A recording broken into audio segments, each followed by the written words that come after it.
Just imagine one day you wake up and you got arrested without any reason. Yeah, this happened to Joseph Key, a character of Franz Kafka, novel named The Trial. In this video, I'm going to show you the ugliest side of humanity. इस video को 99% लोग skip करने वाले हैं, लेकिन जो 1% लोग इस वीडियो को पूरा एंड तक देखेंगे वो ये जान जाएंगे कि ये सोसाइटी जो आपकी मदद के लिए बनाई गई थी वो सोसाइटी ही आपको हेल्पलेस बना रही है। मैं वार्न करना चाहता हूँ क्योंकि इस वीडियो में मैं बहुत बड़े बड़े चीज़ों को एक्सपोज करने वाला हूँ, बेसिकली जो आपके आंखों के सामने हो रहा है बट कोई इसके बारे में बोल नहीं रहा। फ्रांज काफ्का ने इससे रिलेटेड ऑलरेडी एक नोवेल लिखी थी द ट्रायल नाम की, जिसमें उनका कैरेक्टर जोसेफ के जो कि 30 साल का हो गया था, एक सुबह उठता है और उठने के बाद उसके घर में 3 पुलिस वाले आते हैं। वो उसके घर में छानबीन करते हैं और थोड़ी देर बाद उसे बताते हैं कि तुम अरेस्ट कर लिए गए हो। किस लिए नहीं पता, वारंट है नहीं, बस अरेस्ट कर लिया गया है ऐसे ही। जब जोसेफ आर्ग्यू करता है कि मुझे क्यों अरेस्ट किया गया है, वो लोग बताते हैं कि ये हमारा काम नहीं है। वो डायरेक्टली मुंह पे उसके बोल देते हैं कि हमें सिर्फ ऑर्डर मिला है। रियलिटी में भी तो आपके साथ यही होता है, चाहे फिर वो एक स्कूल का सिस्टम हो, एक कॉलेज का सिस्टम हो या एक गवर्नमेंट का सिस्टम हो। हर एक सिस्टम में कोई खुद की रिस्पॉन्सिबिलिटी नहीं लेता, वो सिर्फ एक दूसरे पर काम टालते जाते हैं, जैसा कि जोसेफ के साथ हुआ। जब उसने पूछा तो उसे ना सुनने को मिला, उसे बोला गया कि आप इससे हायर जो अथॉरिटी है उससे बात करिए। खैर जोसेफ परेशान तो हो जाता है एंड वो दोनों पुलिस वाले भी कहते हैं कि हमारे जो तीसरे इंस्पेक्टर हैं वो ऊपर ही बैठे हैं रूम में, अब चाहे तो उनसे बात कर सकते हैं। लेकिन उससे पहले जोसेफ ने व्हाइट कलर की शर्ट पहनी होती है, तो वो कहते हैं कि नहीं, ये आपको व्हाइट शर्ट नहीं पहननी है, आपको ब्लैक पहननी है। जोसेफ को ये काफी वियर्ड लगता है कि मुझे ऐसा क्यों कहा जा रहा है कि ब्लैक ही पहनो, व्हाइट में क्या प्रॉब्लम है। इनफैक्ट वो कहते हैं कि You'll never see your underwear again if you leave it in the depot. Excuse me. वो दोनों पुलिस वाले तो उसका सुबह का ब्रेकफास्ट भी कर लेते हैं बिना उसके परमिशन के। ये एग्जैक्ट रेप्लिका है हमारी सोसाइटी का, जहाँ पे गवर्नमेंट के लोग या फिर कोई भी ऐसा इंसान जो आपसे पावर में, अथॉरिटी में बड़ा है, वो आप पे डोमिनेंस दिखाता है। वो ऐसा प्रेटेंड करते हैं कि मैं अथॉरिटी में बड़ा हूँ तो मुझे क्या परमिशन लेने की जरूरत है, ये तो मेरा अधिकार है। आपने रियलिटी में ऐसे बहुत सारे एग्जांपल्स अपने आसपास ही देखे होंगे, मैंने तो बहुत सारे देखे हैं। लाइक एक बार मैं हेयर कट कराने सैलून में गया था, तो मेरे से हेयर कट कराने से पहले एक पुलिस वाला अपना हेयर कट कराता है। यू डोंट बिलीव, बट जब उसका हेयर कट हो गया तो पैसे देने की बारी आई तो उसने पैसे पूरे नहीं दिए, उसने आधे दिए और कहा बस ठीक है और चला गया।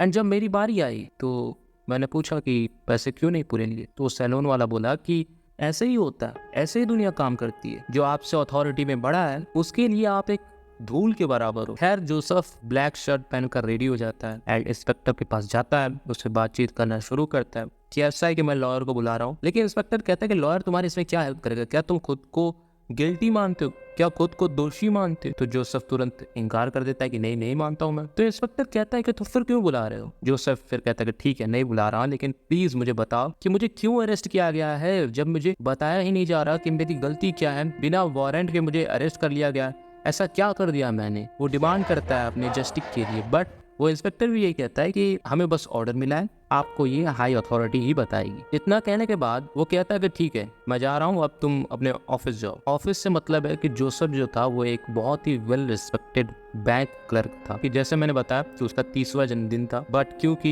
ये पुलिस आ गई तो उसका बर्थडे भी पूरी तरह से खराब हो गया। तो जोसेफ को बड़ा वियर्ड लगता है कि ये क्या मतलब, अभी कहा कि अरेस्ट हो, अब कह रहे हो कि काम पे जाओ। तो वो पूछता है कि क्या ये सीरियस नहीं है, मतलब मजाक चल रहा है क्या? अगर मैं अरेस्ट हो तो मैं काम पे कैसे जा सकता हूँ? इंस्पेक्टर कहता है कि ये सीरियस है या नहीं ये तुम्हारी जिम्मेदारी नहीं है, जैसा तुम्हें बोला जाता है वैसा करो। एंड वो तो चला जाता है, लेकिन उसके साथ 3 एजेंट उसने लगा दिए थे जो कि उसके पीछे पीछे घूमते रहते थे। जस्ट इमेजिन, क्या ये नहीं होता रियलिटी में? जिन लोगों ने कभी न कभी कुछ भी गवर्नमेंट डॉक्यूमेंट बनवाए होंगे उनको पता होगा कि कितना घुमाया जाता है, आपकी बातों का सही से जवाब नहीं दिया जाता, काफी रूडली आपसे बिहेव किया जाता है, ऐसा लगता है कि आप एक नौकर हो और वो मालिक है। तो कुछ ऐसी सिचुएशन थी जोसेफ की, उसको बस ऑर्डर मिल रहे थे एंड वो कुछ कर भी नहीं पा रहा था। तुम खुद सोचो कि एज अ मिडिल क्लास अगर तुम्हारे ऊपर कोई केस रजिस्टर हो जाता है तो तुम्हारी हालत क्या होगी? तुम्हारे पापा यहाँ से वहाँ भटकेंगे, बड़े बड़े नेताओं को चक्कर काटेंगे कि मेरा बेटा जल्दी से बाहर आ जाए, और तुम्हें भी पता है कि वो सिर्फ घुमाते हैं, कोई अपना काम सीरियसली नहीं करता। तो खैर उसके पीछे एजेंट लगाकर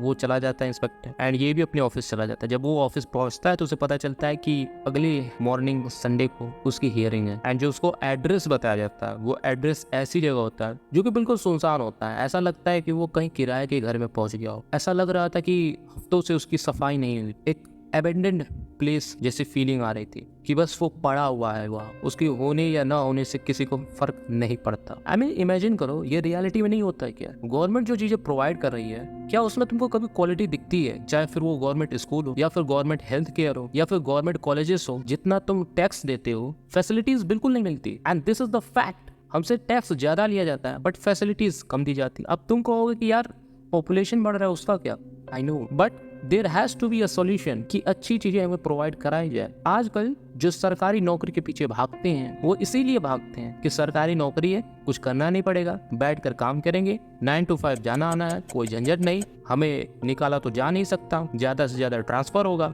सेफ्टी, और सेफ्टी से पहले कुछ करना नहीं पड़ेगा। और इसीलिए पूरी सोसाइटी में ये चीजें काफी अफेक्ट करती है।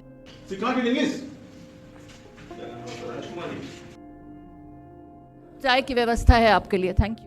इनफैक्ट तुम नीट का देख लो, नीट का स्कैम हो गया, CUET का स्कैम हो गया, कितने सारे स्कैम हुए बिकॉज जो ये सिस्टम बना रखा है ना, ये सिस्टम अब फेल करता जा रहा है। कोई भी अपनी रिस्पॉन्सिबिलिटी नहीं लेता। जितने भी लोग नीट स्कैम को जानते हैं कि उसमें कितनी इरेगुलरिटीज देखने को मिली, कोई अपनी जिम्मेदारी नहीं ले रहा था। एंड मैं आऊँगा, इसी पर आऊँगा, आज इस पूरी सोसाइटी की मैं आपको सच्चाई बताने वाला हूँ। एंड तक बने रहना, जो तुम जानोगे उसके बाद शायद तुम्हारा भरोसा उड़ जाए। खैर जोसेफ जाता है हियरिंग के लिए, वो सुनसान सी जगह पर, वो रेंटेड रूम के कोर्ट रूम तक पहुंचता है। अब क्योंकि वो जगह ऐसी जगह पर थी तो एक तो उसे इतना पूछना पड़ा कि कैसे जाऊँ, कहाँ से जाऊँ, तो काफ़ी डिफिकल्टी से वहाँ वो पहुँच रहा था। जब वो पहुँचा तो उसे एक मेड मिली, उस मेड ने बताया कि यहाँ पर है। तो वो गया, एक बच्चा उसका हाथ पकड़ कर ले जाता है जज के पास, और जज क्या बोलता है पता है? आप 1 घंटा 5 मिनट लेट हो। जस्ट इमेजिन कि एक तो तुमको पता नहीं कि तुम्हें अरेस्ट क्यों किया गया, तुम्हें बुलाया भी जाता है हियरिंग के लिए ऐसी जगह पर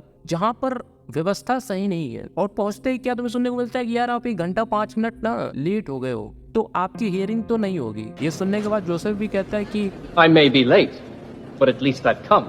कि मैं लेट तो आया लेकिन मैं आया तो। इस पर बहुत सारे लोगों ने तालियां बजा दी, एंड जब वो तालियां बजी तो जोसेफ को कॉन्फिडेंस आया। बट इससे जो जज है वो रूड हो गया, एंड जब वो रूड हो गया तो यू नो क्या होता है कि जब आप अपने हायर अथॉरिटी को नाराज कर देते हो तो क्या होता है। खैर वो रूड तो हो जाता है, लेकिन फिर भी वो कहता है कि ठीक है मैं तुम्हारी हियरिंग स्टार्ट करता हूँ। बट कहीं ना कहीं उसके दिमाग में ये बात खटक जाती है कि इसका बिहेवियर कुछ ठीक नहीं है। तो इससे मैं ये कहना चाहता हूँ ना कि जब आप अपने से बड़े अथॉरिटी जिसकी पावर ज्यादा है उससे आप बात करते हो ना, तो you have to be like a very very humble down. आप थोड़ा सा भी उससे ऊपर दिखने की कोशिश करते हो ना, तो फिर कहीं ना कहीं वो आपको दबाने की कोशिश करते हैं, जो कि जोसेफ को भी फील हो रहा था। खैर वो हियरिंग शुरू करता है, उसका क्वेश्चन होता है कि You are a house painter.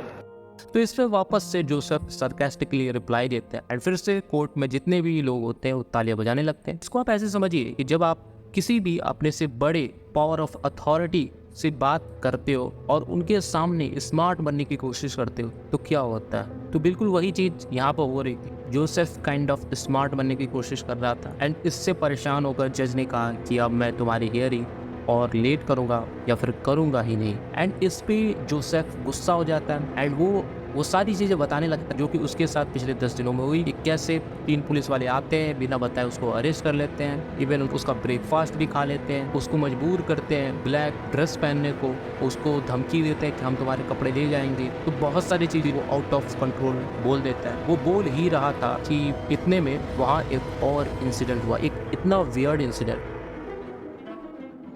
जहाँ तक मुझे लग रहा है इन सभी चीज़ों से काफका सिर्फ यही बताना चाहते हैं कि हमारा जो सिस्टम है वो सिस्टम बनने की कोशिश तो कर रहा है, लेकिन वो अंदर से खोखला है। वो कोशिश पूरी करता है कि हम पूरी तरह से वेल परफॉर्म्ड दिखें, हम एक रोबोट की तरह दिखें, हम बिल्कुल एकदम सभी चीज़ें फॉर्मल तरीके से करें, बट कहीं ना कहीं गवर्नमेंट अंदर से खोखली है, गवर्नमेंट अंदर से इनफॉर्मल है, जो कि मैं अभी आपको बताऊंगा आगे, बहुत ज़्यादा इंटरेस्टिंग होने वाली ये चीज़। तो तुरंत वहाँ से जोसेफ चला जाता है एंड इससे भी जज को और ख़राब लग जाता है। जज कहता है कि अब देखो ना, मैं तुम्हारा केस और लंबा चलाऊंगा। जोसेफ ऑफिस पहुँचता है, उसका जो असिस्टेंट होता है वो कहता है कि आपके लिए फ़ोन है, लेकिन जोसेफ इतने गुस्से में होता है कि वो कोई ध्यान नहीं देता। इनफैक्ट जो उसकी एंजाइटी थी इस चीज़ को लेकर कि मुझे अरेस्ट कर लिया गया, ये हो गया, इन सभी चीज़ों को लेकर वो काफ़ी परेशान रहता था। वो नेक्स्ट डे भी गया ऑफिस में जाकर उसने असिस्टेंट से पूछा कि क्या मेरे लिए कोई फ़ोन आया था। तो असिस्टेंट ने पूछा कि किसका। तो इस पर जोसेफ और गुस्सा हो गया और गुस्से में उसने कहा कि किसी का नहीं। तो वो गुस्से में ऐसे बोलकर वहाँ से चला जाता है डायरेक्ट वही कोर्ट रूम में, वही जगह वो वापस से जाता है और उसे पता चलता है कि आज तो सेशन है ही नहीं। ये बताता है कि कैसे गवर्नमेंट कितनी इरेगुलर रहती है अपनी चीज़ों को लेकर। मैं इसका एग्जांपल देता हूँ कि नीट पीजी का जब एग्जाम होने वाला था, ठीक उसके एक दिन पहले बोला जाता है कि एग्जाम पोस्टपोन हो चुके हैं। तो बिल्कुल कुछ इसी तरह सिचुएशन थी कि कोई बिल्कुल रेडी है, वो वहां से निकल गया है। कितने लोग होंगे जो कि एग्जाम के लिए बहुत दूर से गए होंगे, उन्हें पता चला होगा यार एग्जाम तो है ही नहीं, एग्जाम में तो पेपर लीक हो गया। एंड तुम इमेजिन कर सकते हो कि कोई बहुत दूर से आया है सिर्फ पेपर देने, और वो पेपर भी कैंसिल हो जाता है, पोस्टपोन हो जाता है किसी दूसरे की गलती से। तो इसमें गलती है किसकी? सिस्टम की ही गलती है, क्योंकि सिस्टम इतना एफिशिएंट नहीं है कि वो मुजरिमों को पकड़े, उसको ऐसी सजा दे कि वापस से कोई ऐसी गलती करे ही ना। बहुत सारे लोगों को लग रहा होगा कि यार तो अपने देश के खिलाफ इतना क्यों बोल रहा है। मैं देश के खिलाफ नहीं बोल रहा हूँ, इस देश में जो सरकार है, जो गवर्नमेंट है, जो सिस्टम है, मैं उसकी बात कर रहा हूँ। और सिर्फ मैं इस देश की बात नहीं कर रहा हूँ, मैं सभी देशों की बात कर रहा हूँ कि हर जगह जो सिस्टम होता है उसमें कितने बड़े फ्लॉज होते हैं। फ्रेंच काफ्का तो फिर भी क्रिश्चियनिटी की बात कर रहे हैं, तो खैर उसको सेशन खाली मिलता है।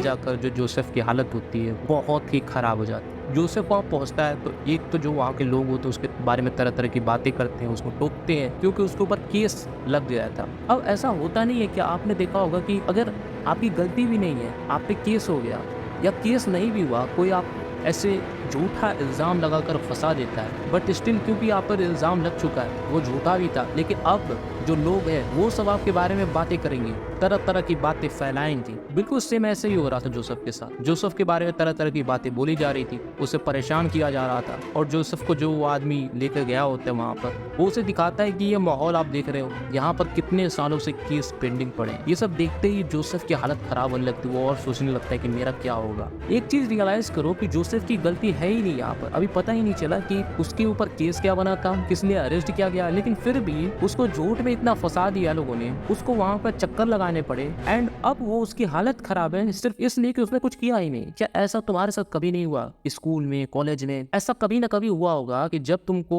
झूठ में फंसाया जाता है किसी भी चीज में, और तुमको उसकी वजह से बहुत सारी चीजें झेलनी पड़ती है। लाइक तुम्हारा कोई फ्रेंड ड्रग्स के केस में पकड़ा गया और उसने तुम्हें फंसा दिया, तो तुमको भी जाना पड़ेगा। जब तुम नहीं इन्वॉल्व हुए तब भी किसी ने तुम्हारे खिलाफ झूठी अफवाह फैला दी कि इसका तो इसके साथ चक्कर चल रहा है, तो भी तुम्हें सहना पड़ेगा। तुम कुछ ना भी करो तो भी तुम्हारे ऊपर इल्जाम लगेंगे, तुमको फंसाया जाएगा। और ये काफी वियर्ड चीज है कि इसको काफी नॉर्मलाइज कर दिया गया है कि आप कुछ भी ना कर रहे हो तो भी आपको फंसाया जा रहा है। एक बहुत बड़ा एग्जांपल दूं तो fake cases, fake harassment cases इतने बढ़ गए हैं कि मैं क्या ही बताऊं आपको। मेट्रो में लोग हरासमेंट का केस लगा दे रहे हैं, झूठे हरासमेंट का केस। ये सब चीजें बहुत ही खतरनाक है, क्योंकि जब आप कुछ कर नहीं रहे हो और फिर भी आपके ऊपर इल्जाम लग रहे हैं, इसका मतलब कि आपकी जिंदगी तो खतरे में है, क्योंकि आप सेफ नहीं हो, फिर कभी भी कुछ भी आपके साथ हो सकता है। ठीक वैसे ही जोसेफ की फीलिंग थी, उसने किया कुछ नहीं था लेकिन उसको सफर करना पड़ा था, इधर से उधर, उधर से इधर, हर जगह जाना पड़ता था। वहां से वो किसी तरह बाहर निकलता है, और बाहर निकल कर जब वो फिर से ऑफिस पहुंचता है तो वहां पर उसके एक अंकल आते हैं। वो अंकल उससे कहते हैं गुस्से में कि तुमने मुझे बताया नहीं तुम्हारे ऊपर क्रिमिनल केस चल रहा है, आओ मैं तुम्हें एक लॉयर से मिलवाता हूँ। तो वो उसे लॉयर के पास ले जाते हैं। वो लॉयर बुढ़ा सा रहता है, वहां उसकी भी एक मेड रहती है। वहां पर भी जो जोसेफ है और वो लॉयर है उसका कुछ जमती नहीं है बातें। जोसेफ उसको कुछ ऐसे ही बोल देता है।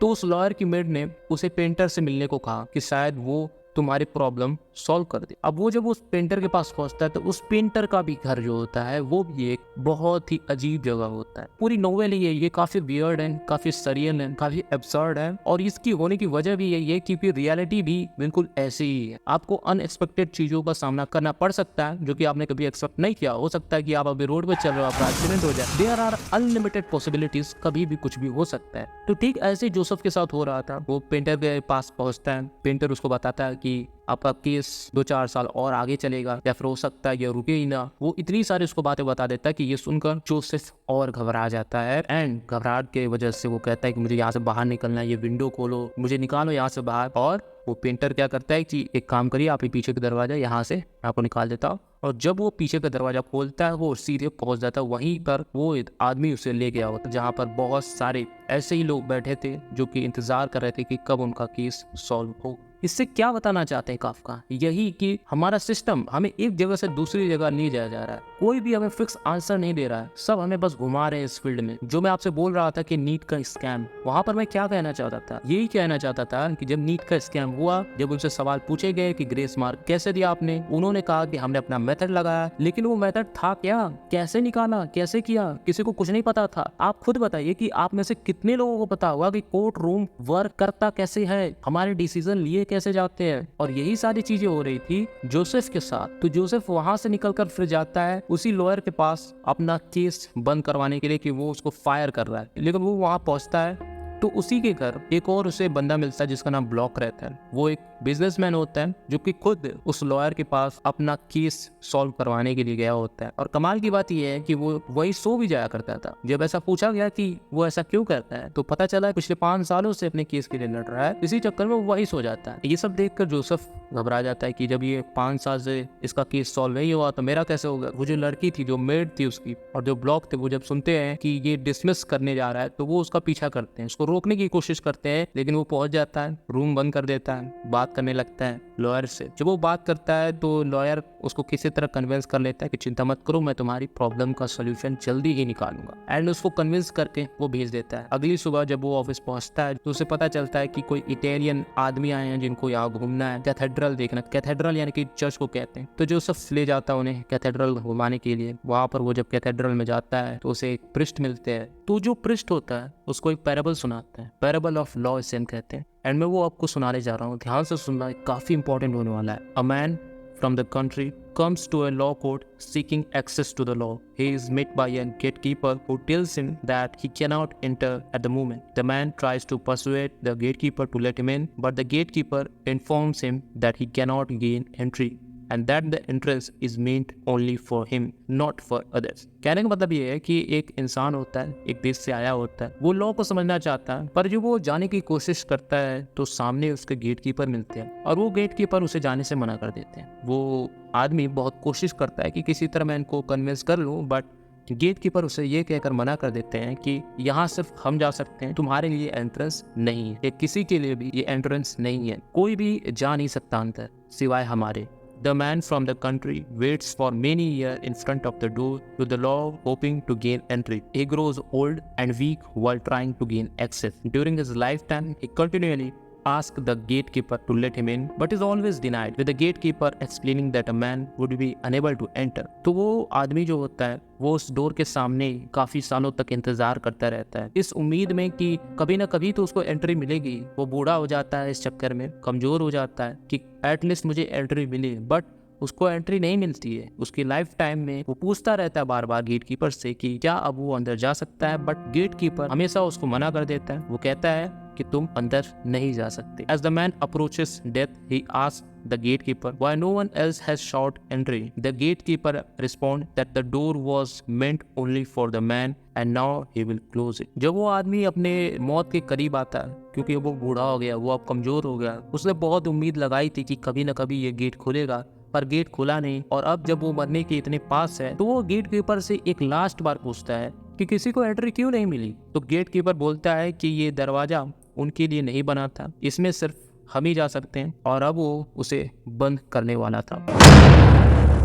तो आखिर इस छोटे से पैराबल या स्टोरी से वो पृष्ठ क्या कहना चाहता था? वो पृष्ठ यही कहना चाहता था कि जब भी एक आम आदमी कोई जस्टिस के लिए जाता है, कोई न्याय के लिए जाता है, तो उसे हमेशा रोक दिया जाता है। कौन रोकता है उन्हें? लॉयर्स, वो जज, वो कोर्ट, वो पुलिस, कितने सारे लोग होते हैं जो उसके बीच में हर्डल का काम करते हैं, उसको न्याय लेने नहीं देते, उसको जस्टिस नहीं मिलता, और वो कभी भी इस कॉम्प्लेक्स सिस्टम को समझ नहीं पाता है कि चीजें काम कैसे कर रही हैं। जैसा कि मैंने पूछा था शुरू में ही कि क्या तुम में से किसी को भी अंदाजा है कि कोर्ट रूम एग्जैक्टली काम कैसे करता है, किसके डिसीजन होते हैं, किस फॉर्मूला का यूज करके ये डिसीजन लेते हैं, क्यों लंबे लंबे केसेस चलते हैं 5-5 साल, 10-10 साल, 15-15 साल। क्योंकि जो पोर्शे वाला केस हुआ था जिसमें कि उस बच्चे को ऐसे लिखना था, वो तो बड़ा जल्दी हो गया था। समझे कुछ फॉल्ट कहाँ है? ये सिस्टम तुम्हें समझने ही नहीं देना चाहता कि चीजें काम कैसे करती है। तुम्हें बस एक रूल बता दिया गया है, तुम उस रूल के अंदर ही रह सकते हो। अगर तुमने क्वेश्चन पूछा तो तुम वहीं के वहीं उनके सामने एक ऐसे इंसान के रूप में देखे जाओगे जो कि उनके लिए सही नहीं है। ऐसा बोला जाता है ना जब तुम छोटे होगे कि बड़ों से जबान क्यों लड़ाते हो, इतना सवाल क्या करने की जरूरत है। क्यूरोसिटी नाम का एक कीड़ा होता है हर इंसान में, हर बच्चे में। वो क्यूरोसिटी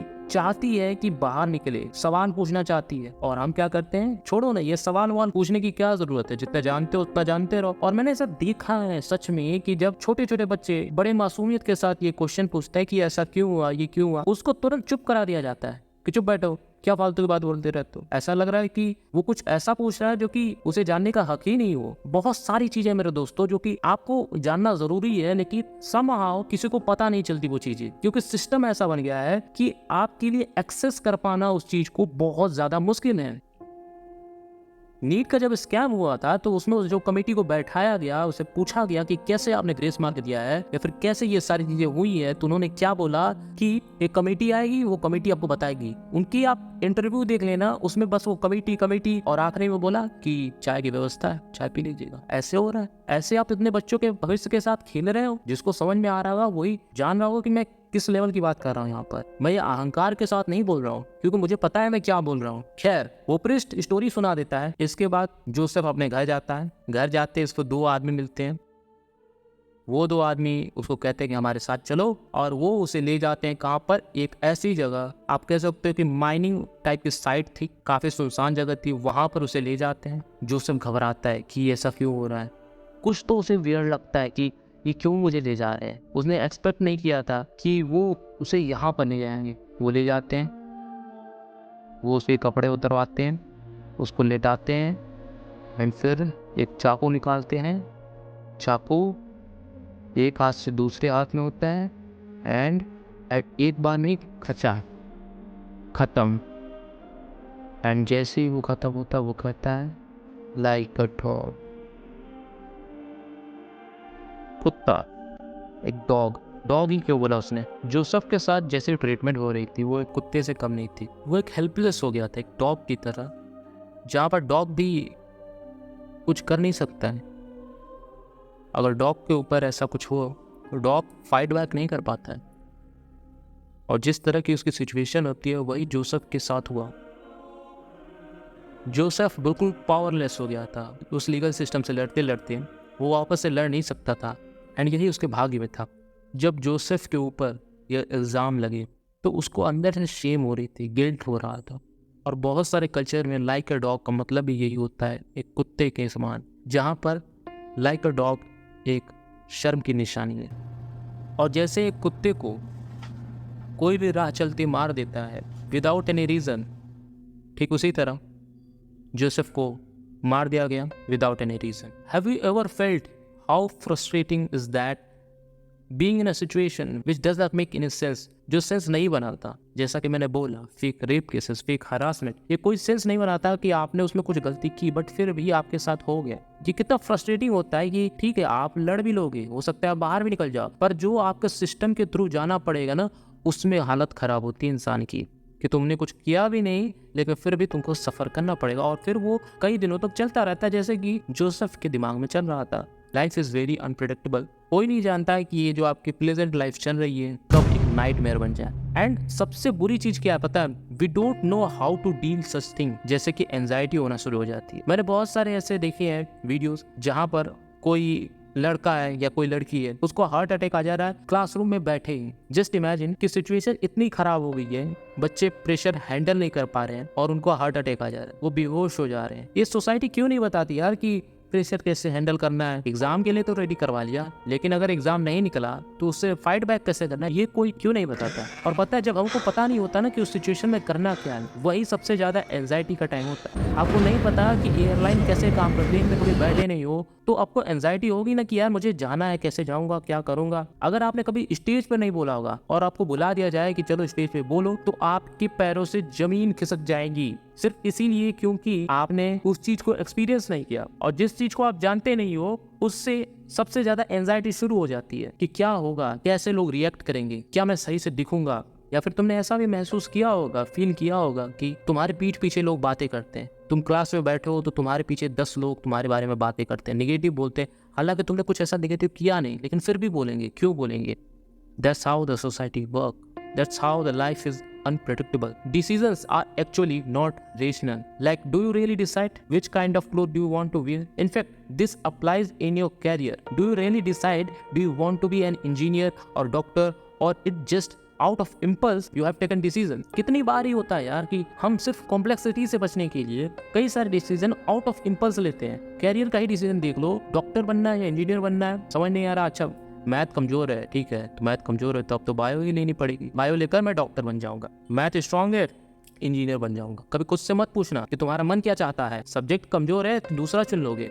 ये होता है आउट ऑफ इम्पल्स जाकर डिसीजन लेना। जोसेफ के साथ यही सारी चीजें होती हैं। जो जज होता है आउट ऑफ इम्पल्स जाकर डिसीजन लेता है। जज का काम होता है कि उसको रेशनल रहकर डिसीजन लेना है, बट जज क्या रेशनल रह पाता है? क्योंकि वो भी एक इंसान है, उसको भी सबकी बातें इन्फ्लुएंस करती है, वो भी वही सारी चीजें करता होगा जो तुम करते हो। एक सीन में जब जोसेफ जाता है, जब खाली होता है वो कोर्ट रूम, तो जाकर उसकी जब बुक देखता है तो वो बुक थी 18+। तो 18+ बुक होता है, तो वो देखकर ये कहता है कि ऐसे लोग जज कैसे हो सकते हैं? क्या ये लोग मेरा जस्टिस करेंगे, ये लोग मेरा डिसीजन लेंगे? क्योंकि फिर इनमें और मुझ में फर्क क्या रह गया? ये तो मैं भी करता हूँ ना, ये तो जज है, इसको तो ऐसा नहीं करना चाहिए। तो ये भी एक चीज है कि बहुत सारे लोग रेशनल नहीं होते। वो कहते हैं कि वो रेशनल हैं, बट इन रियलिटी बहुत सारे लोग out of impulse, out of emotion जाकर डिसीजन लेते हैं। एक और चीज है कि जब जोसेफ को डिसीजन नहीं मिल रहा था तो वो इधर से उधर चक्कर काट रहा था, तो काफी लोग उसको बीच में टोकते रहते थे, जज करते रहते थे और उसको अच्छे से ट्रीट नहीं करते थे। लेकिन क्यों? इसका जवाब यही है, how people treat the Joseph is exactly how they think they are treated. मतलब कि उनको जैसा ट्रीट किया गया, वो चाहते हैं कि जोसेफ को भी वैसा ही ट्रीट किया जाए। बहुत सारे लोग कहते हैं कि यार रैगिंग वाली चीज को, कि आजकल रैगिंग नहीं होती थी, जिस रैगिंग हमारे जमाने में होती थी। मैं एक बात पूछना चाहूँगा, ये रैगिंग जो आप कह रहे हो, क्या रैगिंग अच्छी चीज़ है? कई सारे लोगों ने तो आपको पता ही होगा क्या कर लिया था। तो जस्ट बिकॉज आपको ऐसा ट्रीट किया गया, आपके साथ रैगिंग हुई, तो आप दूसरों को भी साथ रैगिंग करोगे। मैक्सिमम लोग यही करते हैं। मैं उन 2-4 लोगों की नहीं कह रहा हूँ, उन अच्छे लोगों की बात नहीं कह रहा हूँ जो कि ये सोचते हैं कि मेरे साथ ऐसा हुआ तो मैं दूसरे के साथ ऐसा नहीं करूँगा। उनके लिए मेरे दिल में सच में बहुत ज़्यादा रिस्पेक्ट है, जो कि वैसा ट्रीट नहीं करते जैसा कि उन्हें ट्रीट किया गया था। अगर उन्हें फिजिकल हरासमेंट हुई है तो वो दूसरों को नहीं करेंगे। तो देखो यार, ये वीडियो में बहुत डीप जा रही है, मैं बातें तुमको बताते जाऊंगा, ठीक है, और तुम हर एक बात रिलेट करोगे क्योंकि ये सच है। देखो, जब जोसेफ को ये पता चल चुका था कि अब तो वो अरेस्ट हो चुका है, बट उसका डिसीजन नहीं हो रहा था, उसको जस्टिस मिल नहीं रही थी। एक चीज मैं बताता हूँ आपको, रियलिटी, कि डेथ से ज्यादा डेथ की फीलिंग पेनफुल होती है।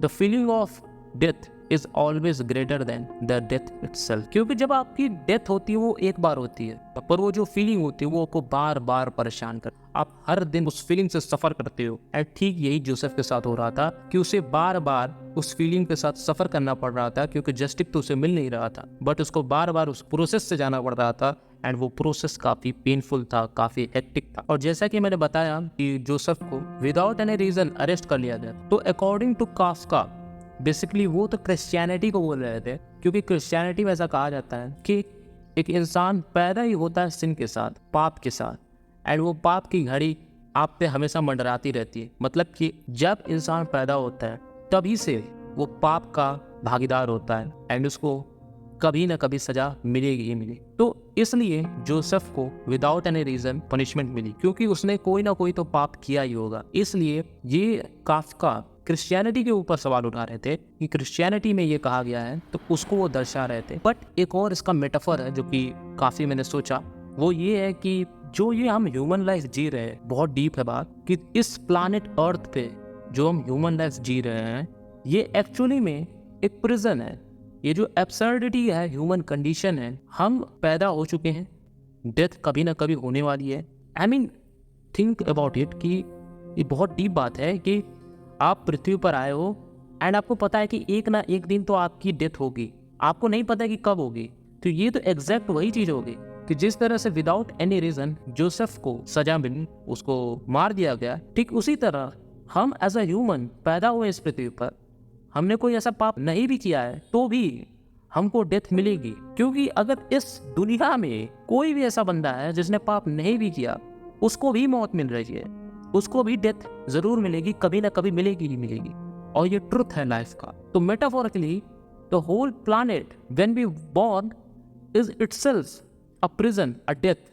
काफ़ी डीप बात है इसको सोचना, इट्स वेरी डीप। एक और चीज़ मैं कहना चाहूँगा कि there is a constant fear of judgement which are not based on rationality but sometimes pure emotion which is quite frustrating. मतलब ये एक बेसिक ह्यूमन नेचर है कि किसी को देखकर हम जज करते हैं।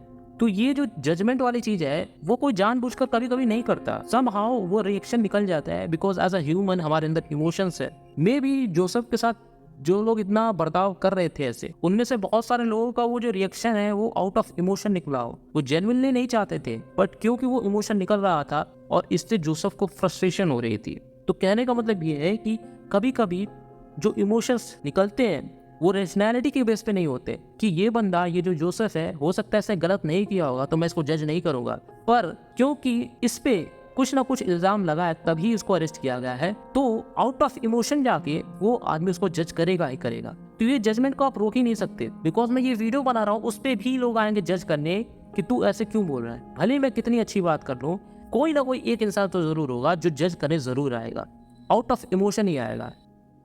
Most of us who don't like the system believe we can't change it and live in a quiet desperation, hopeless.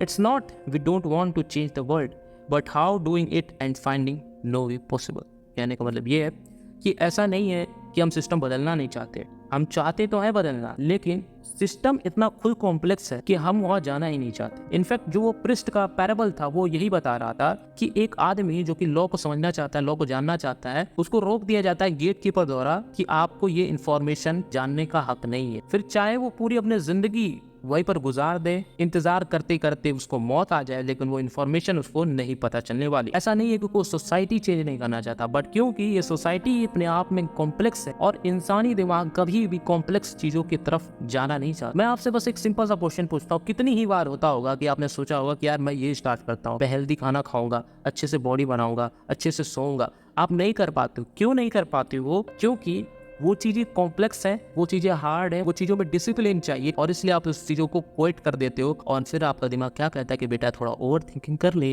बेटा थोड़ा प्रोक्रास्टिनेशन कर ले तो मुझे मजा आ जाएगा, मेरे को इतना सब कुछ नहीं जानना है। और आप पड़े रहते हो बेड पे और पता नहीं आप ये वीडियो भी शायद लेट कर ही देख रहे होगे। तो कृष्ण ने बताया था कि वो आदमी मरने की उम्र तक भी एक क्वेश्चन पूछा कि भाई कौन जा सकता है इसमें, क्यों नहीं जाने दिया। उस समय भी उस गेट कीपर ने कहा कि नहीं जा सकते, मना कर दिया। जो इंसान ये सिस्टम बदलने जाता है ना, ये सिस्टम उसे ही खा जाता है, क्योंकि ये सिस्टम ही ऐसा बनाया गया है कि जब आप कोई अपना एक स्टेप बढ़ाओगे आपको वहीं के वहीं गेट कीपर द्वारा रोक लिया जाएगा। गेट कीपर कौन है? आप एक कदम बढ़ाओगे आप 10 कदम पीछे आ जाओगे। इस वजह से कोई इस सोसाइटी को बदल नहीं पाता और सिस्टम जैसा है वैसा ही चलते जा रहा है। अगर आप जोसेफ की जगह होते, सबसे पहले आप इस चीज को समझें कि जोसेफ इन रियलिटी एग्जिस्ट नहीं करता। जोसेफ एक एग्जैगरेटेड वर्जन है हमारी ही लाइफ का, जिसको कि काफका ने बड़े ब्यूटीफुल तरीके से रिप्रेजेंट किया है अपनी नॉवेल में द ट्रायल। मैं चाहूंगा आप लोग पढ़ें। तो अगर आप उसकी जगह पर होते तो आप क्या करते? तो अगर आपको वो उम्मीद नहीं दिख रही तो उस उम्मीद की किरण के सहारे चल पड़िए। अगर जोसेफ हेल्पलेस है तो आप नहीं हो। एट द एंड हम जानते हैं कि ये लाइफ काफ़ी छोटी है, सबको एक ना एक दिन इस धरती में जाना ही है, चाहे जल कर चाहे दफन होकर, हम सभी को एक ना एक दिन इस धरती के अंदर ही समाना है। तो क्यों ना तब तक इस छोटी सी लाइफ को एंजॉय करें। क्यों ना एक्सेप्ट करें इन सभी हर्डल्स को, क्यों हम इन हर्डल्स से लड़े, हम इनको एक्सेप्ट करेंगे। या आई एक्सेप्ट दिस हर्डल्स, और अब मैं वो इंसान नहीं रहा जो मैं पहले था।